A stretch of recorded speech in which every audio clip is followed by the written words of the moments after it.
ఏయ్ నీకు జ్యోతిలక్ష్మి కావాలో జయమాలి కావాలో నాకు అనవసరం రా. ఇదిగో తాళం చెవు. యాదవలు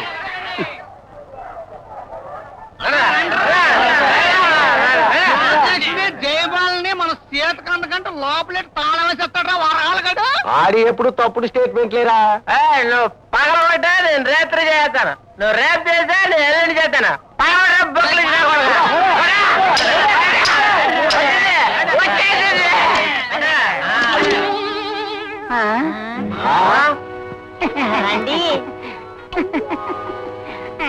రండి బావులు. ఈ బుక్లు ఇచ్చినా కూడా లోపల ఉన్నది జయమాలని జ్యోతిలేస్తారా. నేను ఇలాంటి లేడీస్ కూడా జోక్యం చేసుకుని స్టేట్మెంట్ ఇచ్చాను. సీటింగ్ మోసం. ఆగండి.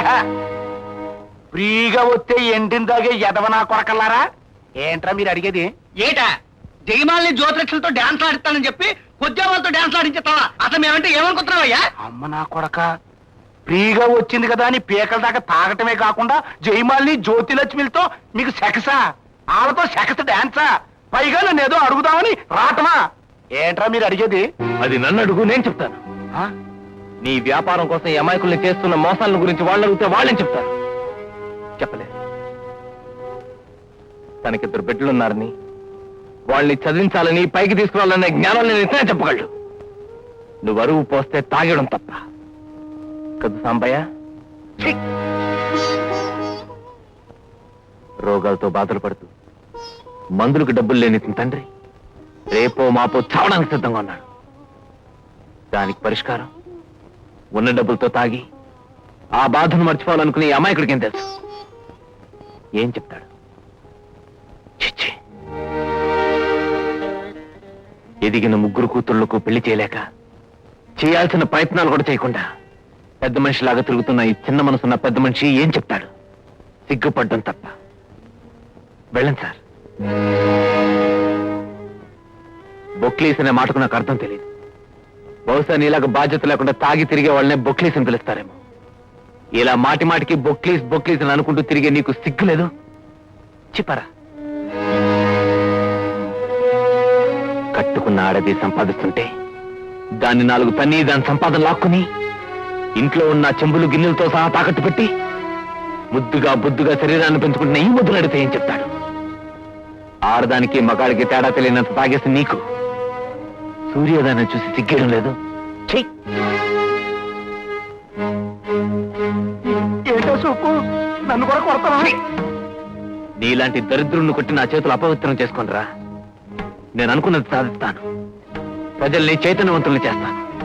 ఆ చైతన్యం నేను చంపనీతి కొట్టదురా. నీ తల బద్దలు కొడుతుంది, జాగ్రత్త.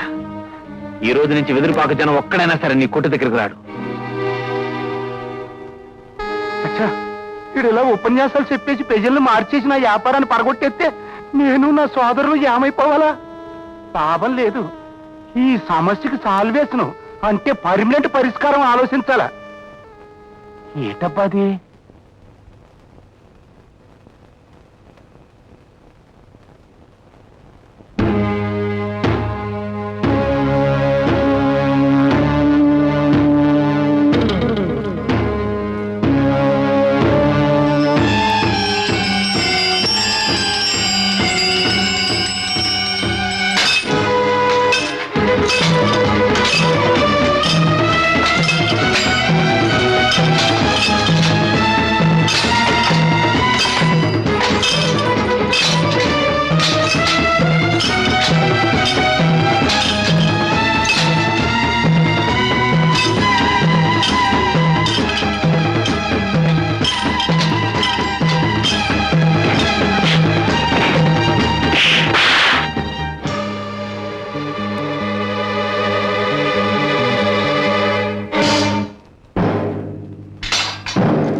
పోలీసులు వచ్చేదాకా ఇక్కడ ఉండండి. మాస్టర్, ఈ విధవల్ని, ఈ కిరాయి గుండా విధవల్ని తరడానికి నాలాంటి వాళ్ళు చాలు.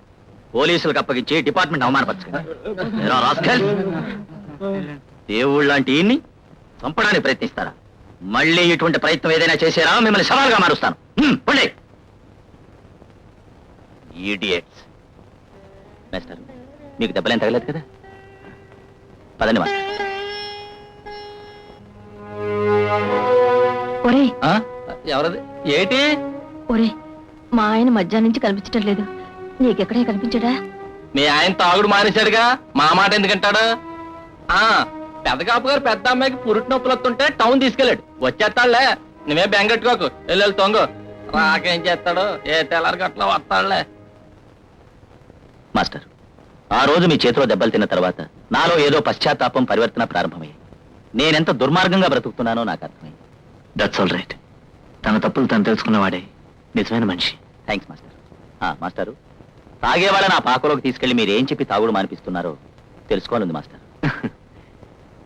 అదే, అది ఇలా చూడండి.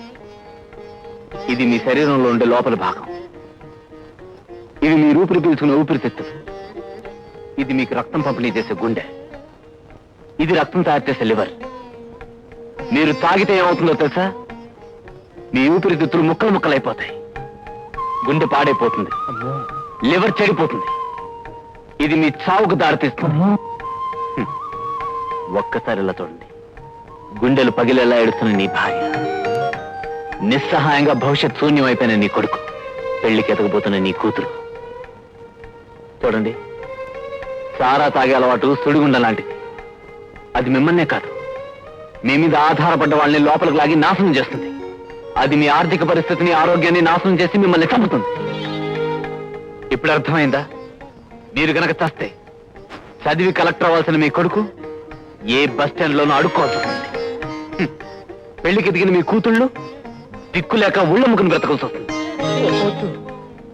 మీ భార్యలు నిస్సహాయాలే అడుక్కోవాల్సిన పరిస్థితి వస్తుంది. అంతేకాదు, ఇంకా ఏం జరుగుతుందో వినండి. శభాష్ మాస్టర్. జీవితాన్ని ఎంజాయ్ చేయవలసిన ఈ వయసులో మీరింత మంచి పని కోసం పాటుపడుతున్నారంటే మిమ్మల్ని ఆ మహాత్ముల లిస్టులో వేయచ్చు. అంత మాటకి నేను అర్హుణ్ణి కాను. అలా అనకండి మాస్టర్. మీరు అవునన్నా కాదన్నా మీరు మాకు మహాత్ముల కింద లెక్కే. కానీ ఒకటి మాస్టర్. ఏమిటిది? ప్రపంచంలో ప్రతి మహాత్ముడి జీవితం అర్ధాంతరంగానే ముగిసిపోయింది.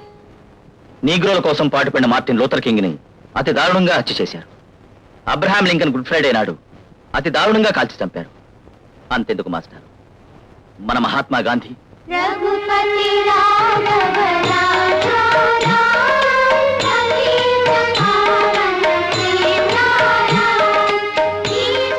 జాతిపిత అని పిలువబడే మన మహాత్మా గాంధీ తన జీవితం మొత్తాన్నే దేశ స్వాతంత్ర్యం కోసం ధారబోసిన మన మహాత్ముడు 1948 జనవరి 30వ తేదీన దైవ ప్రార్థన నుంచి తిరిగి వస్తుండగా గాడ్సే అనేవాడు ఇలా ఎదురొచ్చాడు.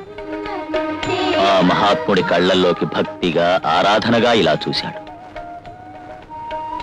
వంగి ఆయన కాళ్ళకిలా నమస్కరించాడు. లేచి ఇలా పిస్టల్ తీసి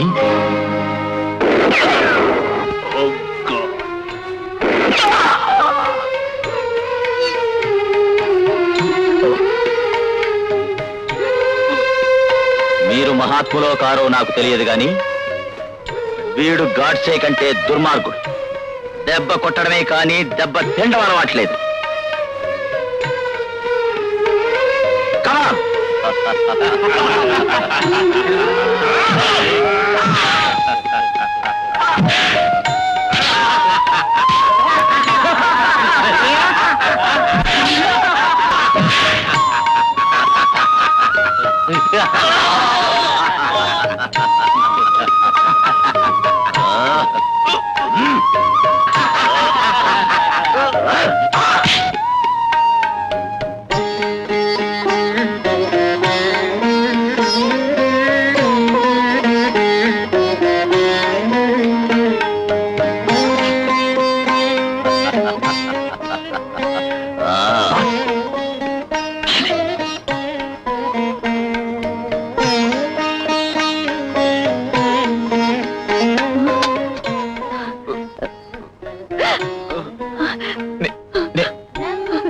చచ్చిపోతున్నాను.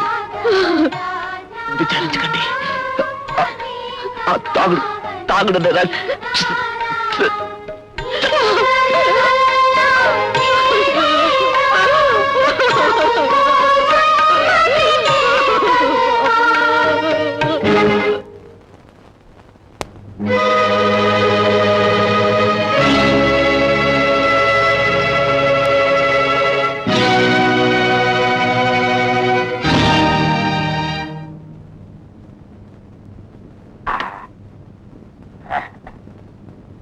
బాబు నేను ఒక విషయం చెప్పనా, బుర్ర అంటే మీదేనండి. బుర్ర ఫారినిస్ కి తాగి తాగి ఫారిన్ బుద్ధులు వచ్చేసినాయి.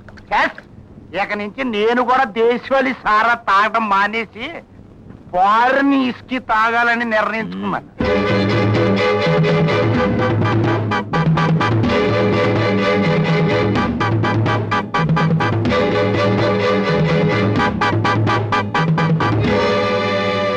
అసలు వాడి మీద పగ ఈనాటిది కాదు. ఆ రిక్షావాడి కూతురుతో సరదా పడితే నన్ను వాడు కొడతాడా, పైగా దయదలిచినట్టు వదిలేస్తాడా?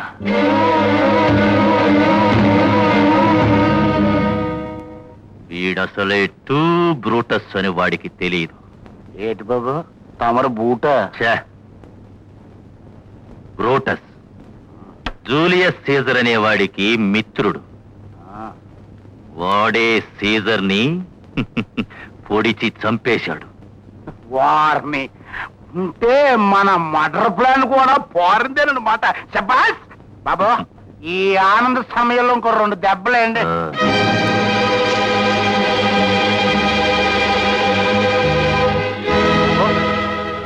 ఏదో తగలడుతున్నట్టు వాసన రాట్లా? అమ్మో బాబోయ్! ఏయ్! తలుపు తీయండిరా! తలుపు తీయండిరా! ఏమైంది? ఇంకా ఏమవుతుంటే బాబు, ఇంట్లో దేవుడు నా కొట్టుకు ఎవడో ఇచ్చేసాడు. దేవుడు దేవుడు